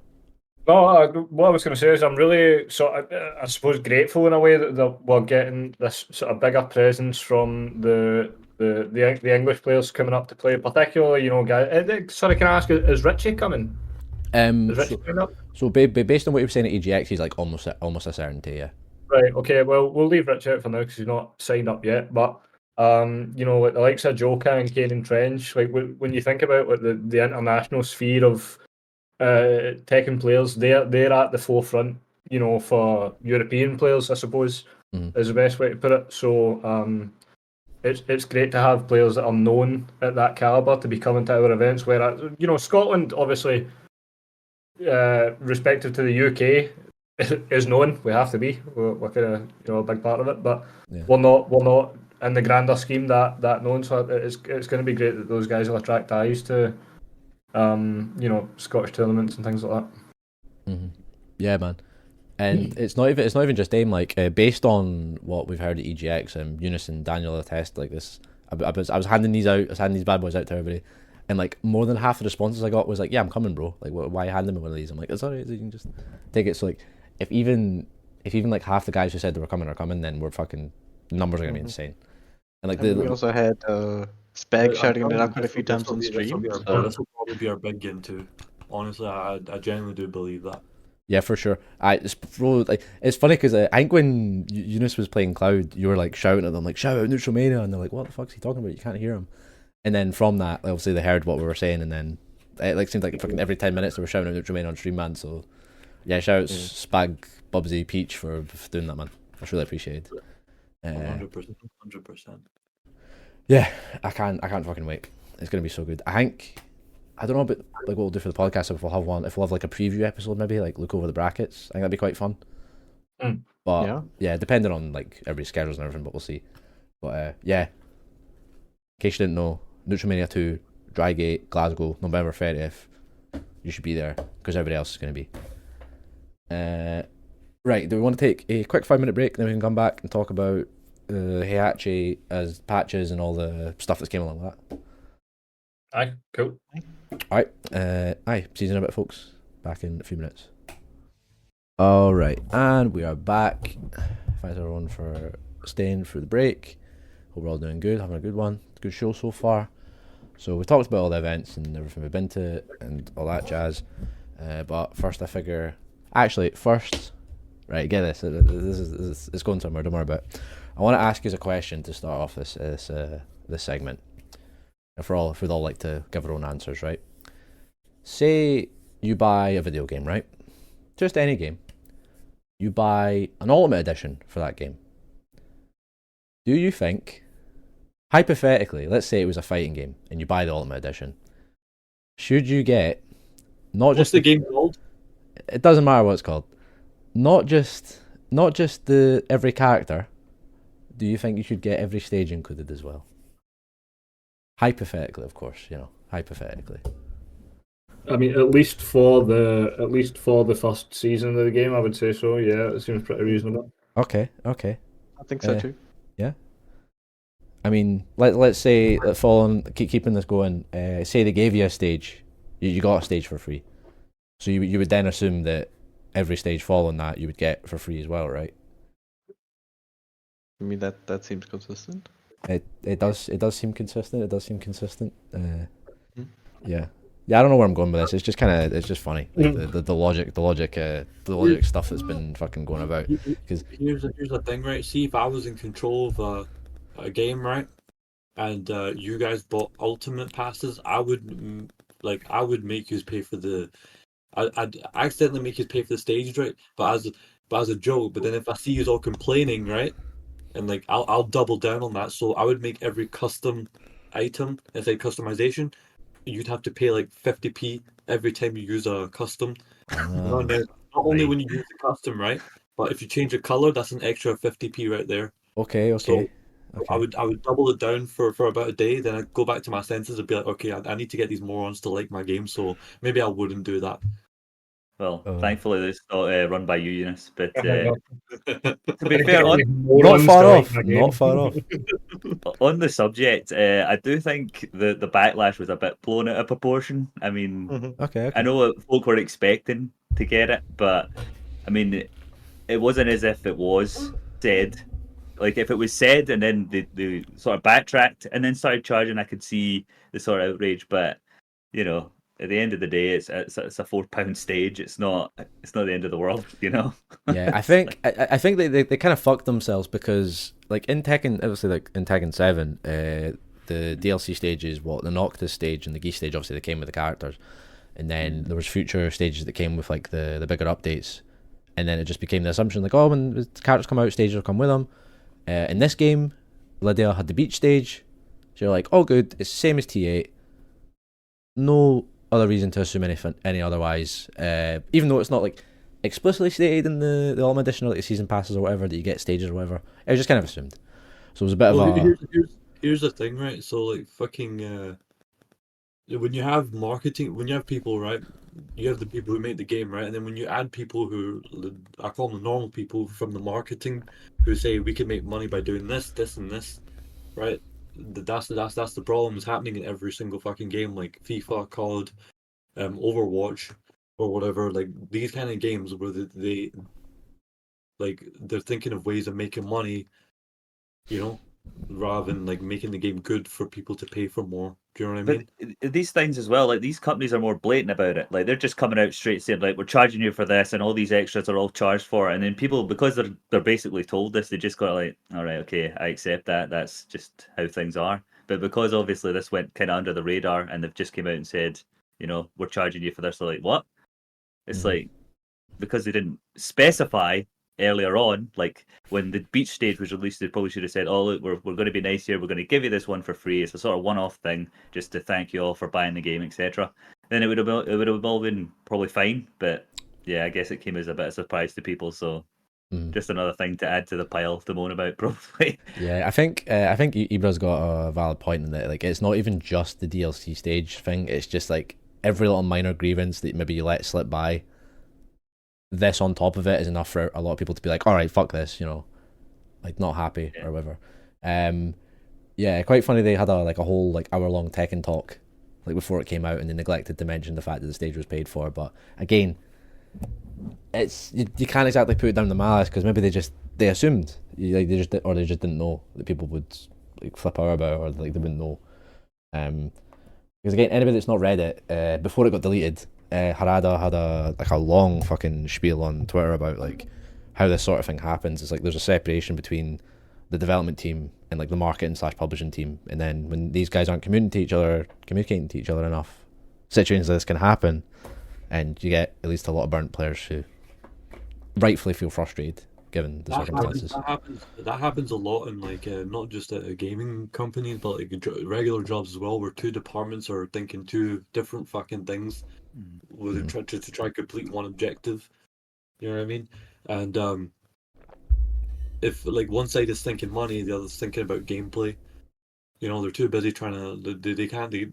If they're too busy doing like their own things and stuff like that, obviously something like this is going to happen, where there's just a clash of fucking ideas. I'm pretty sure Harada didn't mean for shit like for us to pay for fucking extra stage. That'd be a marketing thing. They would say, here, make him pay for the character ultimate this Ultimate Pass or whatever, then make them pay for the stage. Make it $4.99 so it doesn't seem that bad. Which on the surface doesn't actually seem so bad, but really, if you think about it, if they do that for the stage, what else are they going to do that for? Now that I think about it, they'll add on. They'll keep adding it on. So it's better that we bring it up now. Then later on, they just think, oh, it's okay. We could just charge for whatever we want, and then they just they'll end up charging for customizable items later on. Do you know what I mean? That's what they'll end up doing if we just let it slide.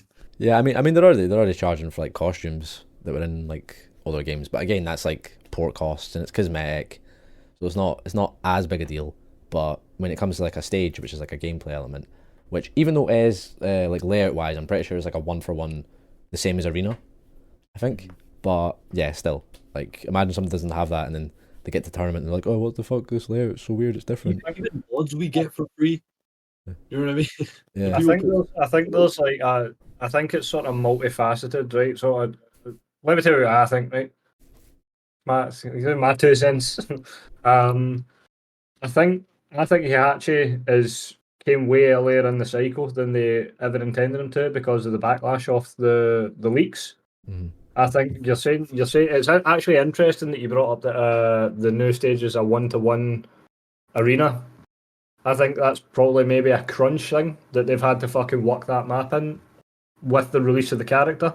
Because I mean, even if you watch the trailer, bro, the trailer's all choppy and all over the place and fucking. There was no. I don't think there was any initial gameplay trailer for Heihachi. Am I right in saying that? It was just the cinematic. The reveal of Evil was just a cinematic from the story mode, yeah. Yeah. So I think. Look, I don't really think it's up to Harada, or it would even occur to Harada to talk about the price of a stage or anything like that. Like, ultimately, it wouldn't be for him to say. I think that this is the sort of disconnect people don't understand, and you know, with this old Tekken talk thing. Bro, Harada doesn't give a fuck, man, if you're paying 500 fucking Tekken points for a classic. Like, bro, he doesn't care. He's just in charge of the game development, bro. Like, but Bandai Namco's going through this whole like restructuring just now. They've dropped a bunch of games and laid off a bunch of fucking employees, bro. Of course they're gonna fucking scrape for money. I don't agree with it, but I'm not gonna pay for it either way, so I don't really give a shit. But I think the whole charging for the stage and stuff is to make up for maybe crunch or whatever, or extra development time that was put towards making the stage off the back of the backlash that came from the leaks. Because I guarantee you, Fakenram and Marduk are going to be in this game, fucking 100%. And Heihachi was brought forward. Because it's way too early, bro. The game's not even been out a year yet, and Heihachi's already been revived and all that shit. Total nonsense. It's definitely the kind of thing that feels like a season 2 or like a season 3 even. But yeah, I mean, they're never gonna like. You're never gonna find out what the actual story was. Like it'd be interesting to find out, but yeah. The whole microtransactions and stuff like that.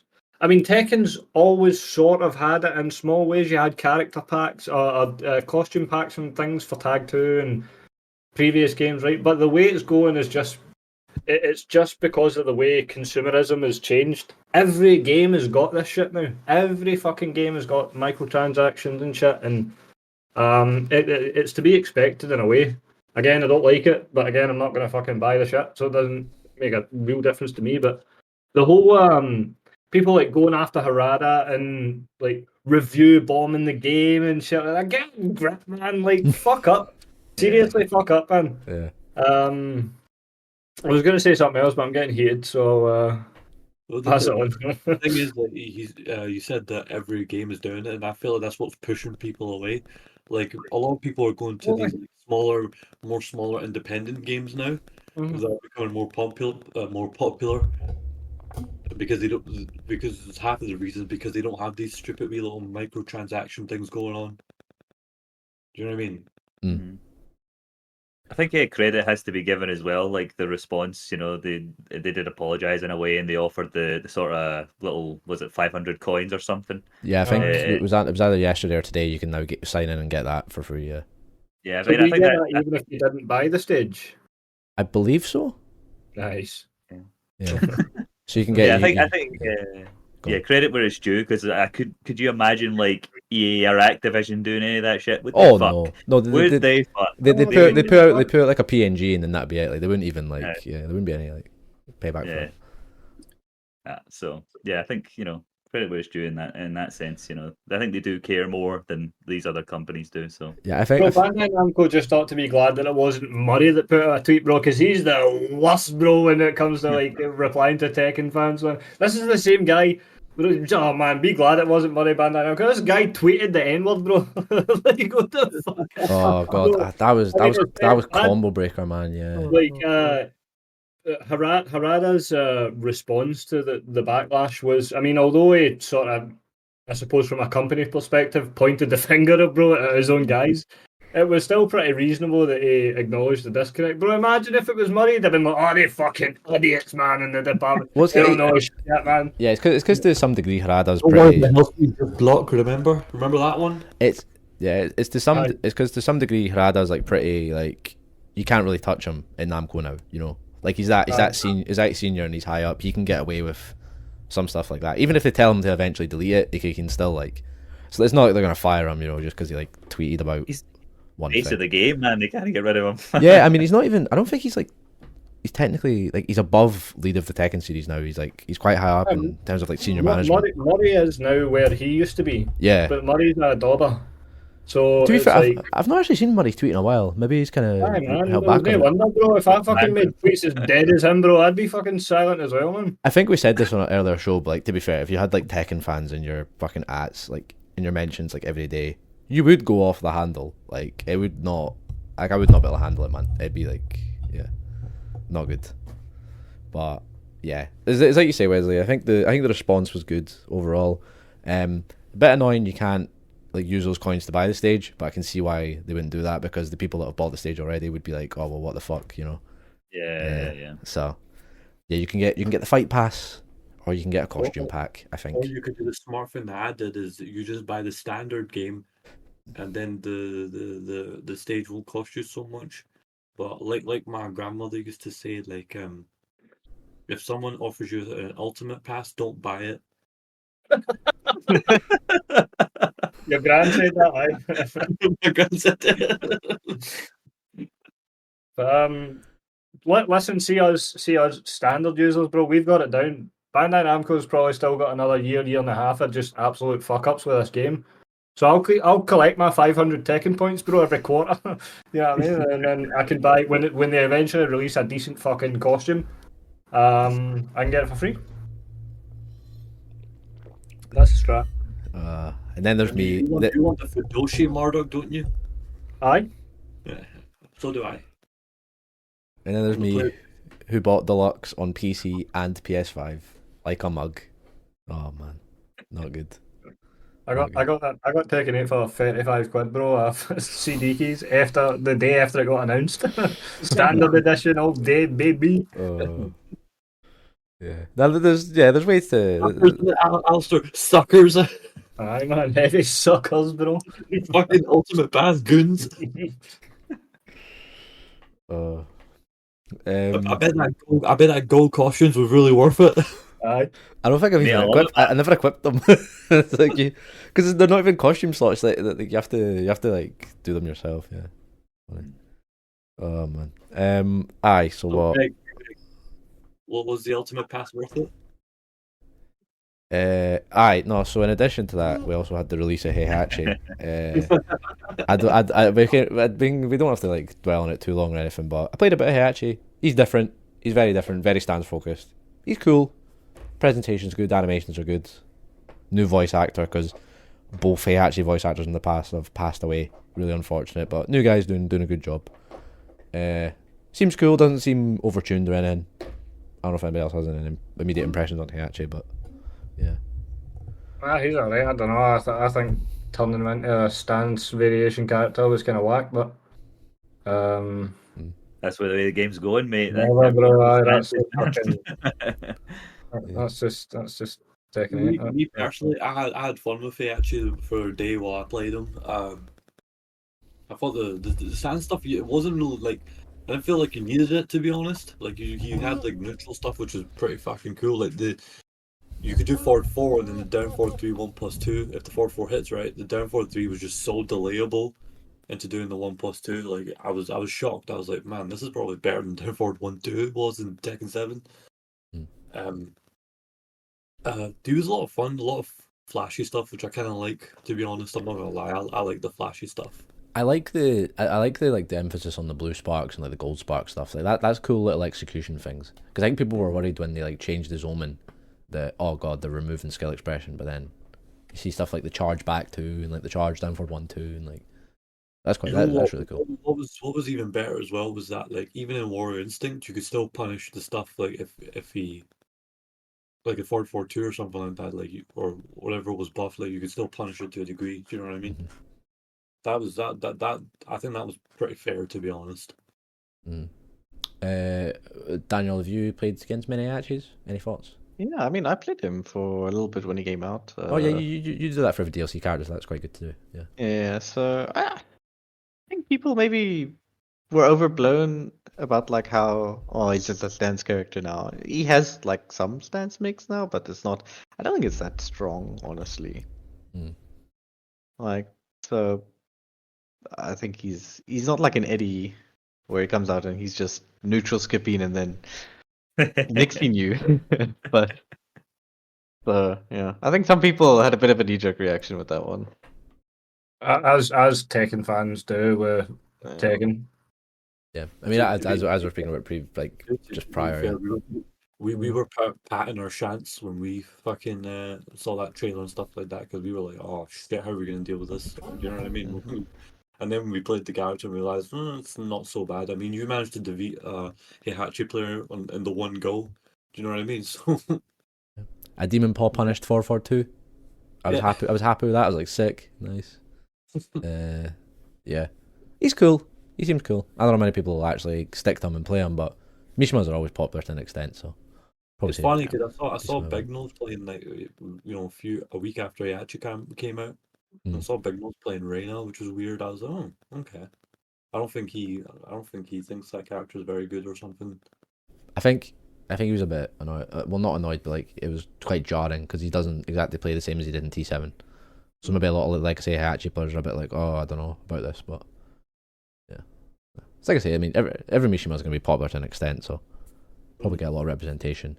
And then give it a few more months, and you'll get a couple buffs in the season 2, and then some Heihachi player will win a tournament, and then everyone will be like, "Oh my god, I always knew he was broken. They need to nerf Warrior Instinct." Then the cycle continues. They do that for every character, man. I remember when Neo brought Lily out against fucking what's the name? Good. Aye, yeah, everybody was raving about how good fucking Lily was, and you're just like, "Shut the fuck up." I was like, "Who you do this shit in tournament? Then you could come back and tell me how amazing Lily is." I mean, that's the beauty of Tekken. Like even in T8, like any character can win. Classic.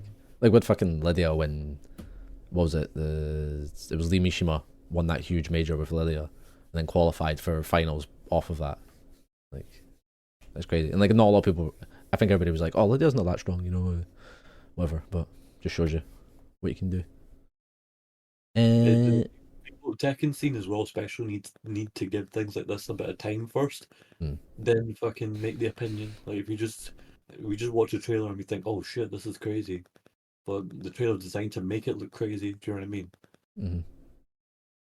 Yeah, and it's kind of game where like you can't make immediate judgments like that because then give it a few weeks and then it'll become apparent like what's busted and all the stuff will come out and then yeah. We've learned our lesson. Watch first and then evaluate later. Yeah. Anyone wants to have a laugh, check out the episode 0 of IRN FIST where we do the Tekken 8 beta tier list, and we put Ling and Nina on the bottom 2 tiers. Nina said Ling at the bottom. Stupid man. It just shows you, man. You just don't know. You just don't know these things. Like I think King was mid. Like the only thing we got. Yeah, the only thing we got right was like Jin being top 5. Like that was the one thing. Even it should be a bit lower, obviously, but like he was quite close to him being top. Anyway, I even said on that same tier list, I said Law's so fucking good. I was raving about how good he was, and then like, and I was like, nah, he's just like T7, bro. What do you mean? It's like, yeah, it just shows you. I thought he really was shit for like 6 months, and then had to be convinced otherwise. Yeah, nah, you can never tell. I went on that thought. Speaking of characters that are too good, we can touch upon this briefly. Had the patch come out Was it yesterday? It was or was it today? Yesterday, yeah. Yeah, the new patch come out. Everyone was getting hyped for this big balance patch that was maybe dropping before finals, a month before finals out from it. Big patch. It was not. I think it must have been like 6 or 7 changes in total. Primarily, in terms of balance changes, it was mainly on Dragunov and Elisa.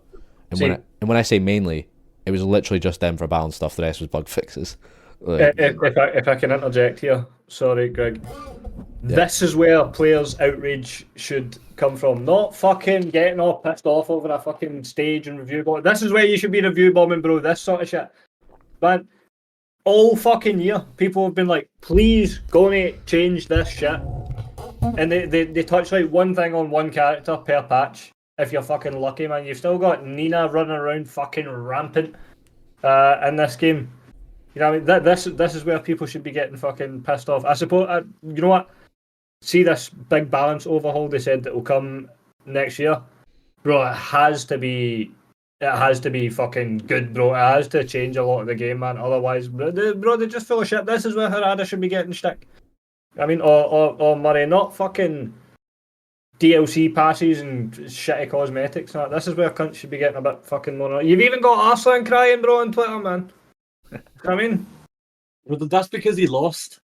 Yeah, he always cries when he loses. That's just classic Arslan Ash.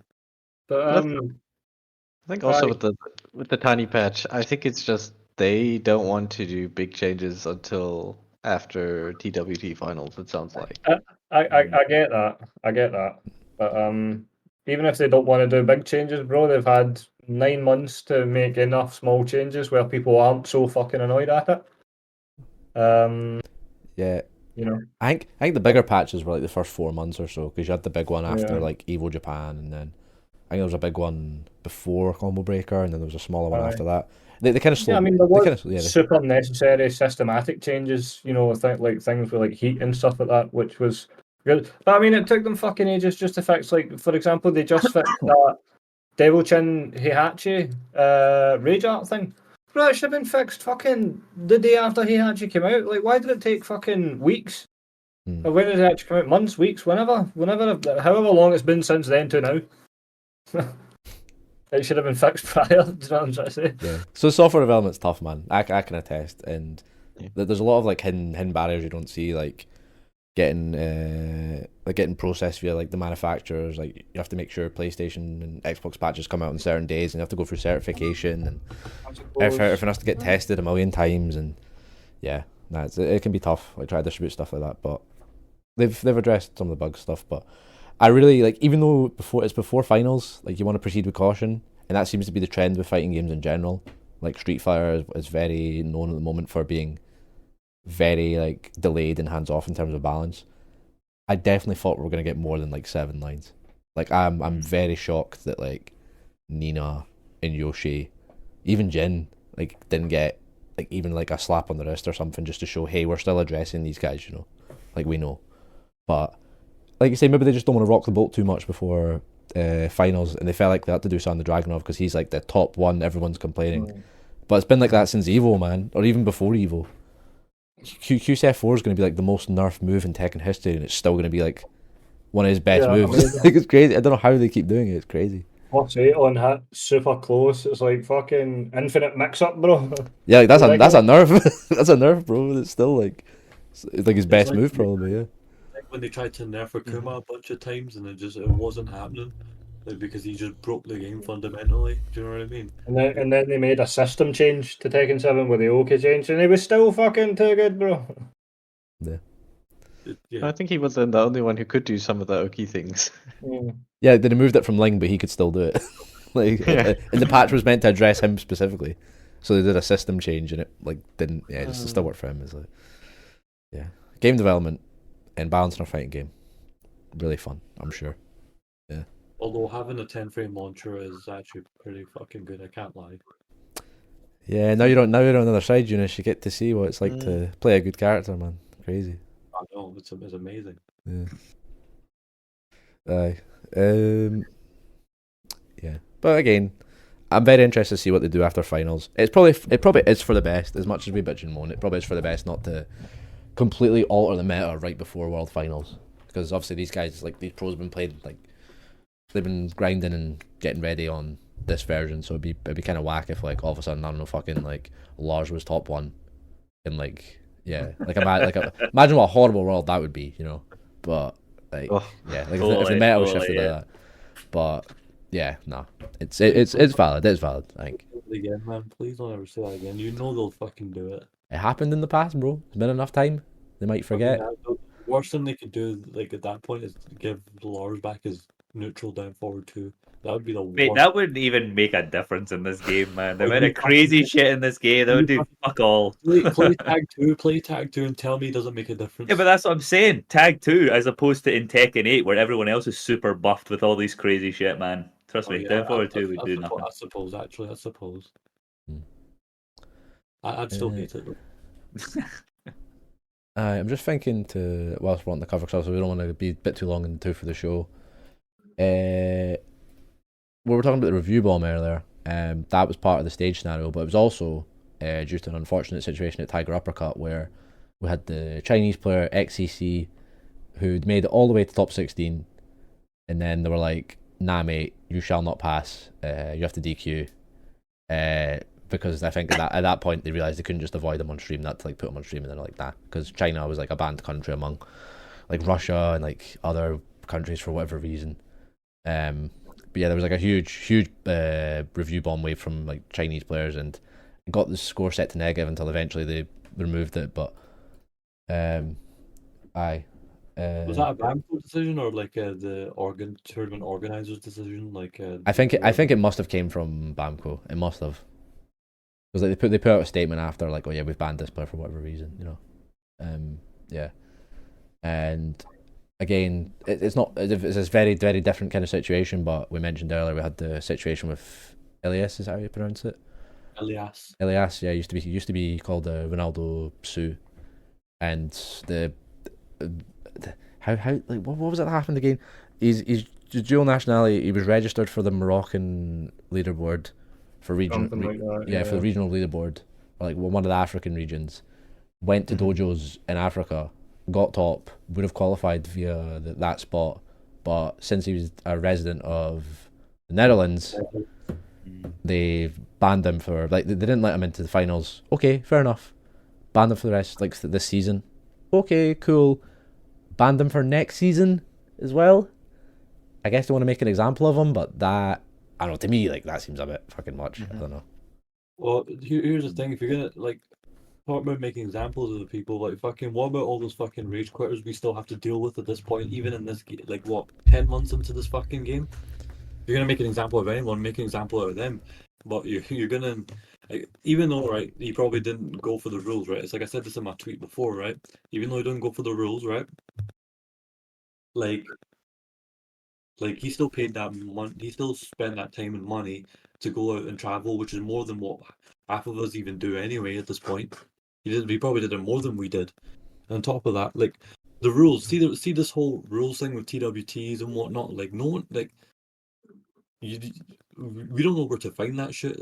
Like fucking, we find it hard enough trying to sign into their fucking portal half the time. We have to ask you for all the information, just how to fucking sign up.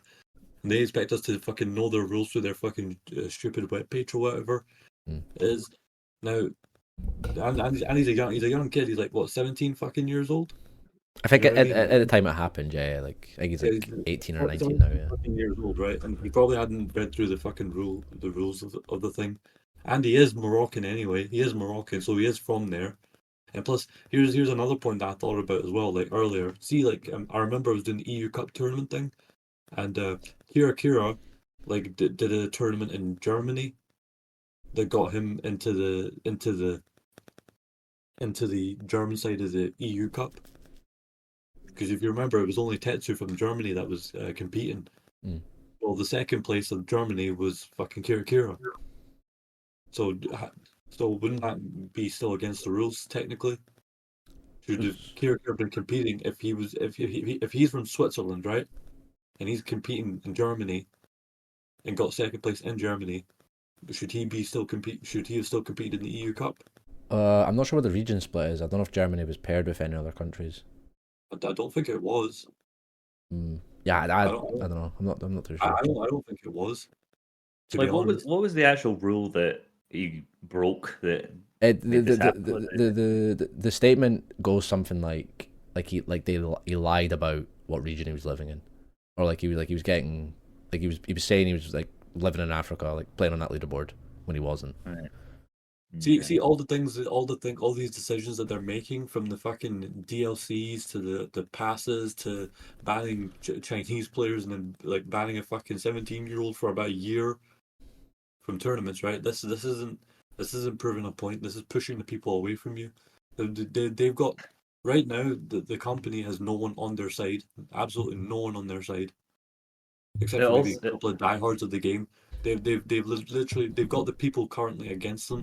On Steam, they've got like mostly negative reviews. People review bombing the game because of fucking the shit they've paid for, and they have to pay extra now. These are like, you're turning the people against you, even those are the ones who've paid so much money to either compete in your tournament or just to even play your game. And well, like, why? Like, if it doesn't matter how many gameplay changes like you do, it could be the best gameplay changes ever, but you're still doing these things on the side, which is completely fucking wrong. Like, why not let that Chinese guy play? Why not? An Do you know what I mean? yeah, an important If- addendum to that whole mess that happened at Tiger Uppercut. They did actually.